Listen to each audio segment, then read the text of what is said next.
When the Africa Twin Adventure Sports got its updates announced, everyone cried, "It's not the same anymore!" If you ask me, the fans might chill. Honda didn't change anything we liked about the good old Africa Twin.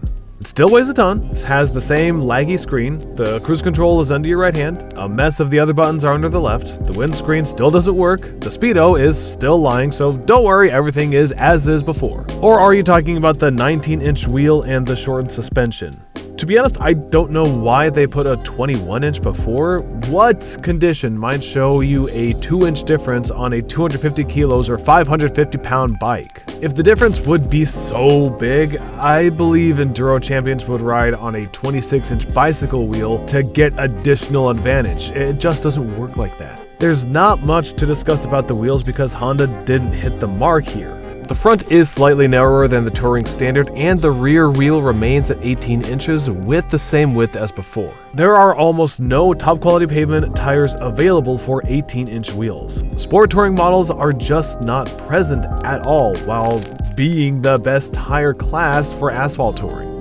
The Africa Twin always had feature-like soft suspension, as well as the flexible frame, which, being explained by the engineers, makes the rider less tired. I never looked at frames from this point of view. Some say that Honda's just cut corners with the suspension and choose a cheap, thin Showa. But Showa is a Honda sub-company as well as Nissan, so engineers from both sides cooperate, creating the exact solutions they might need. They won the Dakar 3 times in the last 5 years, being equipped with Showas and Nissans. I've seen worse. Showa's electric components are being chosen to be in all the new Tiger 1200s, which is saying something. You know the Triumphs don't cut on components. Second, the British are not tied to use any specific brands. They buy from Öhlins, Marzocchi, or Showa. The previous gen Tigers 1200s had WPs. This time they got Showas for the GTs and rallies. Tiger is one of the most luxurious adventure motorcycles on the market. I'm not sure it matches the cutting corners and suspensions. Now let's go back to the fork diameter. The Tiger 1200 weighs the same as the Africa Twin. It has the same suspension travels, but Showa on the Tiger is 49mm thick, while the Africa Twin, it has 45mm. Among all full-sized adventures with more or less long suspensions for the last 10 years, and by long I mean over 180mm, here are the stats we have. The Europeans get 48 to 50mm, Harleys get 47mm, everything thinner is the Japanese school, the Africa Twin or the Super Tenere. If we look at crossovers, the picture is the same. The Japanese have narrower forks than Europeans. And we're looking at the top-of-the-line luxuries with electronic suspensions. Do you believe the cost would be so much different if they just got a thinner fork? The rule of thumb is the thicker the tubes are, the more rigid the fork is. So thin forks have some flex, which plays a role in comfort. The Africa Twin suspension feature is how smooth it rides on the broken roads, so the 45mm tubes just fit it. And comfort over handling is not a coincidence, it's their choice. The Skyhook, by its concept, it also prioritizes comfort, but the difference is off-road oriented. It tries to be as smooth as possible, handling all off-road harshness and roughness. The suspension knows which lean the motorcycle has, at which speed, what the wheels are doing, if it was compressed or not, is a wheel not touching the ground, and it is able to send that signal back and adjust the settings. In our case, the suspension becomes stiffer to handle that landing. If the Africa Twin didn't have electronics, its soft suspension would bottom out very hard, but it doesn't happen. And I didn't make this case up, it is what Honda and Showa engineers have said multiple times about their algorithm. Here's more I didn't hear before. An Africa Twin prototype which was shown on EICMA in 2018 had a Showa that could change the motorcycle height automatically when it stops. They said they were going to release it in 2021, which didn't happen for unknown reasons, which is funny because the Tiger 1200 got those features as well as automatic preload adjustments, while the Africa Twin has tested all the concepts but still lacks even auto preload. Another example is keyless access, which all the flagship motorcycles have. Even more cheap Honda scooters have it, but the Africa Twin didn't get this even as an option. I wouldn't say I wish to ride it off-road. First, even if the Elephant got manual transmission, no protection bars, and no central stand, it still weighs 243 kilos, which is 535 pounds. While in real life, ready-to-ride motorcycle weighs around 260 or 575 pounds. Second, the Africa Twin is being equipped with adventure tires. And the adventure of these road-oriented tires begins as soon as you're trying to brake on sand or gravel. It works fine as long as you're riding straight, but not that fine as soon as you're wanting to change your direction. The front loses its grip. I'm not sure that catching the front of a rented heavy motorcycle when you have to pay for every scratch fits my definition of a good weekend. Meanwhile, I had to because I promised to ride the Africa Twin in the same place as the BMW 1300 GS, and man, it handles rough terrains, jumps. It is night and day compared to the GS while having the same wheel travels. This is what the Africa Twin was always about. Handling broken roads no matter how big the bumps and hills are. And compared to the Multistradas, which have the same skyhook concept, I'd say off-road, like the Africa Twin better. The Multistrada feels like you're losing the motorcycle on the dirt, while the Africa Twin transfers feedback from your wheel. Not in details like a KTM where you feel every little spicule, but you still have an idea of what's going on down there. The previous gen was fine as well, but this time Honda finally received my DMs and they did what I asked them, which was they shortened the suspension. Now, the Africa Twin Adventure Sports handles twisties better and dives on braking less. Look, Ma, I'm a motorcycle journalist. The thing is, the Adventure Sports always was too heavy for real off-roading, while having too long suspension didn't do it any favors on pavement touring. I'd remind you that the Africa Twin Adventure Sports 1000 had 252mm of wheel travel. It had longer suspension than many small dual sports, not talking about beefy adventures. Who would even want it that long? That's what she said. The new gen is not a crossover. The suspensions are still long enough. The previous Adventure Sports version had so long suspensions because they wanted to make it soft but still able to handle jumps, so it needed that travel to damp it smooth. But when they adopt the semi-active suspension, they shorten it even more, so now it's as long as it makes sense. Hondas might need those few years to make sure the electronic suspension algorithm works well, so they don't have to make the suspension too long to make it able to handle landings anymore, because now the dampening is controlled electronically. It is theoretically possible to create a long travel suspension that would work really well on pavement. We know that two different lengths of springs that have equal rigidity would also have the same pitch and amplitude. But in the real world, suspensions don't work like they do in animations, even Showa's animations. For example, suspensions for the Dakar are being tuned for a half-full tank, and when it's full, the riders feel the suspension works awkward.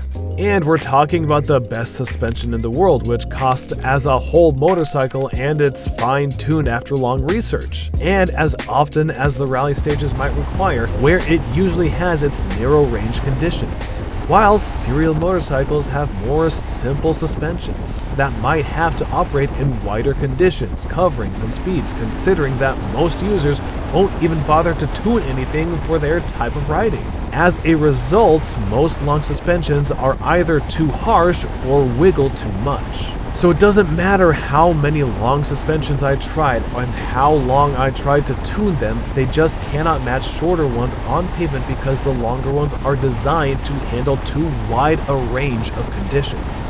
And it's not that the shorter ones are always stiffer, that's what she said, because there are some long and stiff enough for pavement suspensions, but they lack that elasticity. If our example is not the €5,000 suspension, but something more common, the most balanced suspensions which would provide enough handling to still work out well in bad pavements are the 170 to 200mm long ones. Suspensions over 220mm shine where there are big bumps and hard landings, otherwise they don't make sense because they're not that versatile. So for me, the biggest problem with the older Africa Twin Adventure Sports suspension was it was too long. Here's my favorite example. The Tenere has the same fork length as the new Africa Twin Adventure Sports, while its shock is shorter. But I think you agree that these travels are enough for most riders, while Teneres are being ridden much harder. I took two Africa Twin Adventure Sports DCT, a 2023 and a 2024. I tuned the suspension to the hardest limit and rode the same section at the same speed. But to be honest, it was overkill because you feel the difference as soon as you sit on the old one after the new version, because the old one raises the front as soon as you open the throttle and then it falls back. And when having the same braking, the old front feels like it disappears onto the ground, lacking any feedback. And it was with no luggage. The more donuts your Valentine has and the more dirty trousers you have in their bags, the more a difference you feel. Long story short is the new Africa Twin has its range moved on 24% to the stiffer side. It's also as good off-road and on broken roads as the old one because I do not see anyone riding the old one at its softest setting. It's basically the one and only thing that is gone. But now the Africa Twin can handle curves which were too much for the old one. And when all the knobs are turned to the hardest settings, it even can hold its line. It turns, it leans, it brakes. Yes, it's not a beefed up GS, but for example, the Tiger 12,000 Rally feels bulkier. So the new Africa Twin Adventure Sports handles twisties like a Multistrada V4S, which is a compliment, right?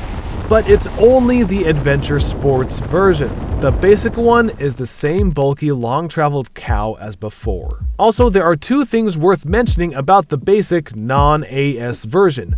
Firstly, it now finally has tubeless wheels, which it got from an older Adventure Sports. So the Japanese don't say it's an enduro anymore. Second, some countries get regular Africa Twins with electronic suspensions. And that matters because if you wanted to count all the bikes with 21-inch front and a long electronic suspension, you would really only need half of your hand.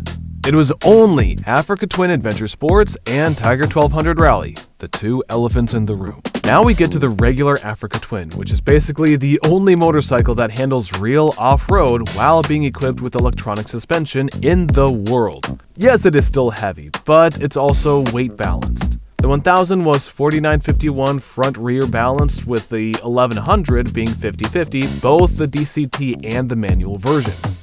For skilled riders, the Africa Twin is always very clear and predictable. The Adventure Sports is a little too heavy at the front, so it doesn't have this feeling of balance. But ergonomically, it is still a good off-roader, both old and new. It's one of the best Ergo over 1000cc motorcycles for dirt, objectively. The seat is not too wide up front, everything is where it should be, nothing sticks out, decent wheelbase, short trail. The only thing is it's heavy, which means it requires force for anything. You can't turn it by just slightly pushing the foot peg. Speaking about comfort, it has potential. It just needs a little touch. If you ride at legal speeds, the buzz is fine. Let's say it's okay at 120 to 130 kilometers an hour at the 6th. If you ride more aggressively, the vibrations are average. It's not like you have to figure something out. The Ergo is relaxed, the knee angle is fine even if you're tall, the handlebar is high. The bike is now much more comfortable for average height. Thanks to the shortened suspension, they could make the ground clearance shorter too. So now it's the lowest seat modern adventure with at least 180 millimeters long suspensions. The only competitors there are the 1300 GS and the Tiger 1200 GT with their automatic lowering systems. But the Africa Twin has its seat a little bit narrow up front, so the only downside is its weight. You feel it hard when you're standing, even on a minor side hill. Usually renting companies have mileage limits around 300 kilometers per day, but this time it didn't, so I've driven it 1,000 per day a few times. And I cannot say that the seat was a problem, as well as I can't find the shape. It's fine. It could be better though. The first thing I would change though would be the windshield. It might work fine for if you're average height, but for a tall person, it doesn't. It's loud, and at the end of the day, you can use your helmet as a piece of impressionism art. The Arrow works good for your legs. The wind doesn't push against your knees unlike it did on the GS, so the knees don't get tired after a fast but long highway ride. The bike is stable enough until 180 kilometers an hour. At higher speeds, it leeways a little, which is common among adventure bikes. I'm not sure that there are many fools going to ride it in the 200s though. Even my passenger liked the motorcycle's comfort and smoothness, and we rode the manual. Any Honda requires a little touch, and this touch is usually dirt cheap and you get real comfort. But buying a Honda, the main thing is you pay for its engine. And here's the same picture with the suspension. You either accept it as is, or you don't. And don't forget this is not a budget bike. And if you put about 10-15%, you could get a 1300 GS and a KTM 1290, a Tiger 1200, or a Multistrada V4. I pay respect to those who put their conscious decisions to get the Africa Twin, considering they could get something up to 160 horsepower that can pass the Africa Twin all day long. Most buyers only see that peak horsepower number though. When Hondas changed their engine, they changed its intake, exhaust, and even slightly increased the compression ratio. But it did not even move the peak power figure. Fun fact, the Africa Twin being a heavy bike is still less power than a 900 GS, a KTM 890, a Tiger 900, and a Desert X, and so on and so forth. I believe the management understands that selling a motorcycle without a huge power spec is not an easy task, but they accept the difficulties because it's about their vision of a touring motorcycle. The Africa Twins, both the 1000 and 1100, got as predictable engine behavior as possible, and the manufacturer spent effort not to make it torquier around the whole range, as others usually do.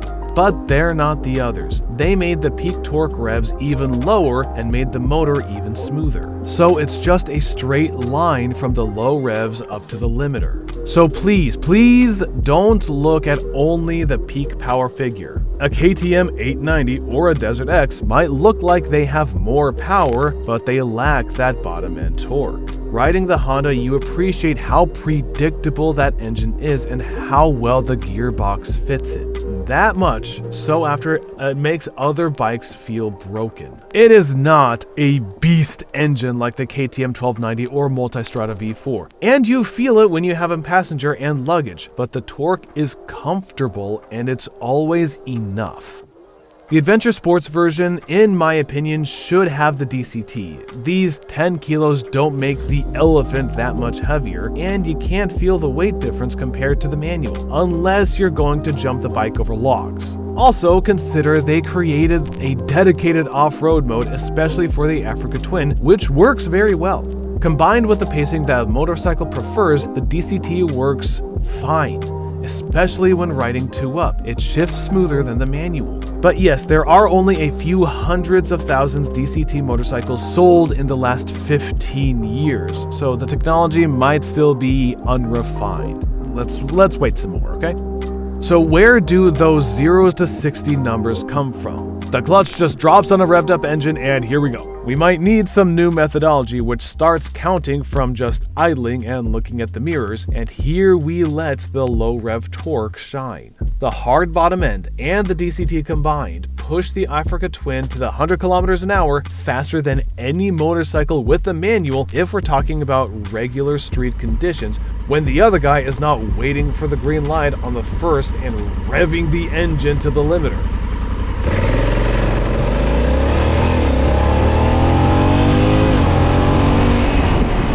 And here I'm twisting it smoothly. If you do it faster, it goes into a wheelie. Africa Twin is the only new full-sized adventure that accepts something lower than 95 RON fuel.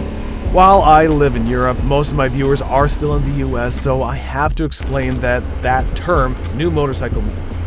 Americans believe that the Super Tenere or a DR650 or a KLR 650 are new motorcycles, and the manufacturers don't update anything on them because these bikes are so refined. While Europeans see it clearly. These motorcycles just had low sales in Europe, so the manufacturers didn't bother to adjust them according to the ecological standards. And Europe is one of the biggest big bike markets, so these motorcycles being technically sold in America are still not worth being updated. The Super Tenere is a great example. Yes, you can buy it brand new, but it's still a piece of a 10-year-old frozen technology. something that doesn't happen on flagship models. So the Africa Twin is a new motorcycle as Europeans see it, while being designed with a classical Japanese approach. All manufacturers have to make decisions on how their engine should operate as early as they design it. Keeping it simple, they twist knobs. Or they don't just sell the same engine for 30 years. Honda made a new engine which gets many updates, but all the knobs are turned to reliability. For example, the Africa Twin has the biggest oil volume for its engine capacity in the class. It has the lowest compression ratio, the biggest stroke bore ratio, and so on and so forth. There are only 2 manufacturers who do these types of engines that pass modern eco standards. They're Honda and Yamaha. It's not like they never fail. You might find a few cases, but the chances are very low. They are designed to be very reliable while not requiring a lot of maintenance. The engine is not built for high speeds, and it can achieve a mid-sized motorcycle fuel consumption. But when it goes faster than 150 and faster, it drinks like a 1200cc. The Africa Twin has the longest stroke in the class. As an addition, the engine design in theory is very reliable because it achieves lower operation temperature. This geometry shines on a long haul when you might need to roll to the next gas station. The difference in fuel consumption might be huge. For example, short-stroke engines, not even mentioning 4-cylinder ones, don't have this energy-saving mode. So the Adventure Sports goes 450 kilometers, but if you're asking, it might do 600. I was never quite the Africa Twin fanboy, and this bike is not the first one on my wish list, but this motorcycle deserves some respect. The only thing I hate that this bike is being weighed more than a 1300 GS and it's being marketed as a dual sport. Of course, you can find an enduro champion who might do tricks on adventure sports, but regular people, even with decent experience, will struggle with it. It's a big vehicle with a high center of mass, and you might not always be able to pick it up with a single person. It's not a competitor for any 900cc's, not mentioning the Touareg or the Tenere. The Africa Twin Adventure Sports has a very clear use case. It's built for long, and I mean extremely long, motorcycle travel on any road condition, but which are still roads. The Africa Twin is one of the most comfortable motorcycles for traveling almost annihilated roads of Africa or Asia. This is a durable, rugged motorcycle which gets any petrol, uses it wisely, and can be found in many places across the world. It doesn't make you smile because of the hell of acceleration, and it's not for hustlers. Regardless of the displacement, the Africa Twin is a calm friend for calm people who enjoy riding their motorcycle as smooth and which will always help them get to where they're going.